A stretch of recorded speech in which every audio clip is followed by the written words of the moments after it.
음주운전? 우리 아빠가 누군지 알아? 표절이나 부정행위? 그게 뭐 어때서? 수치심이나 들통날지 모른다는 두려움보다는 부풀린 경력으로 얻을 수 있는 이익, 성공에 눈이 먼 사람들. 표절이나 부정행위를 하고서도 죄책감을 느끼지 않는 사람들이 많아졌습니다. 반성도 없고요. 심지어 들킨 후엔 내로남불. 이렇게 세계적으로 나르시스트가 폭발적으로 증가하는 이유가 무엇일까요?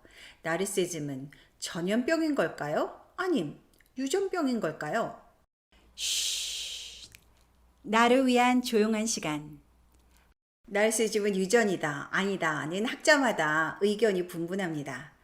하지만 한 가지 분명한 건 우리 모두 갓난아기 때는 자신이 이 세상의 중심이고 또 보이는 게 다인 줄을 알고 살았다는 거죠. 울면 먹여주고 또 기저귀 갈아주고 뗐으면 모든 게 다 되니까 자기가 전지전능한 줄 아는 거죠. 그런데 이건 다 살려고 그랬던 겁니다. 아기 때 생존 욕구. 하지만 자라면서는 자기 욕구와 필요를 참을 줄도 압니다. 기다리는 법을 배워나가죠. 기다려. 이건 우리 집 강아지도 할 줄 아는 건데 말이죠. 그래서 전문가들은 생후 3년이 매우 중요하다고 합니다. 이 시절의 양육자, 특히 엄마와의 관계가 매우 중요한데요.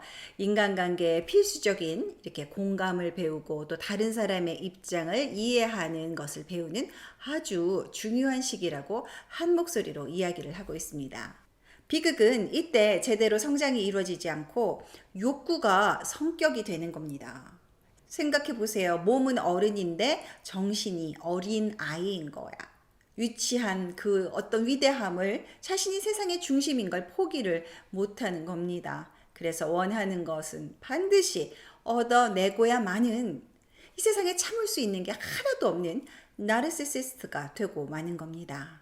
나르시시스트의 탄생은 부모의 양육 태도, 교육 태도에 달려 있습니다. 그런데 아주 두 가지 상반된 특징이 있어요. 첫 번째는 아이를 등한시하고 무시하는 경우입니다.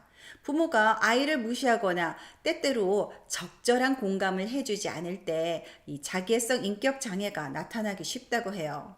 아기 때 정말 필요한 욕구에도 아무도 귀를 기울여주지 않는 경우 이런 결핍을 평생 찾아 헤매게 된다는 이야기인데요.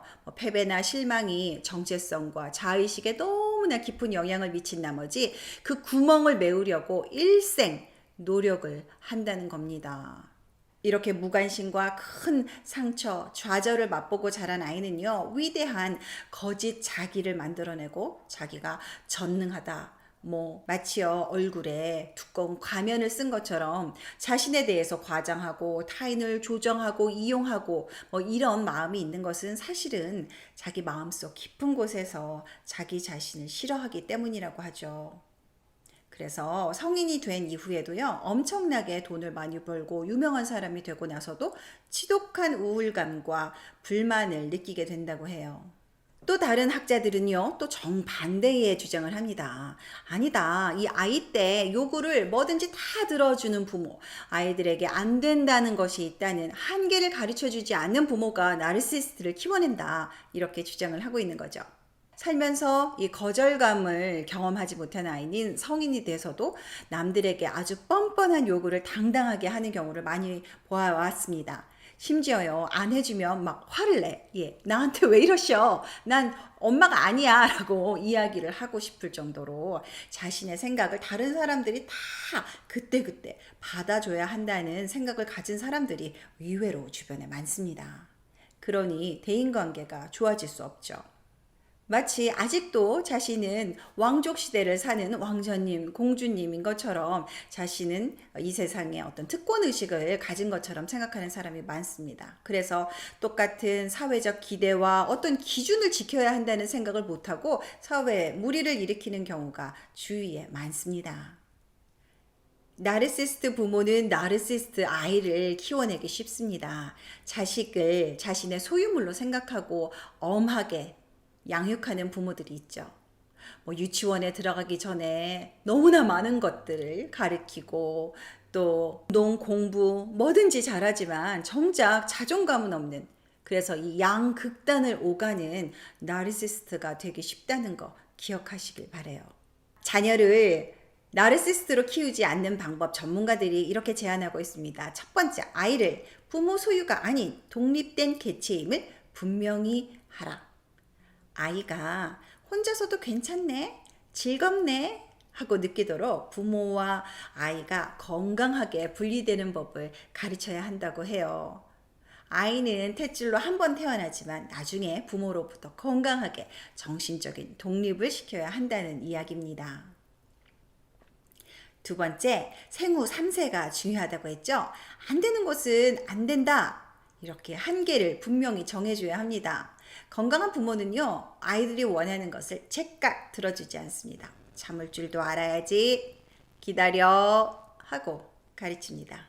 사실 이 욕구를 다스리고 최소한 기다릴 줄 아는 것, 이것은 우리 인간에게 걸쳐서 평생 해야 하는 숙제이죠. 어떻게 자기가 좋아하는 것을, 하고 싶은 것을 다 하면서 살 수 있겠어요?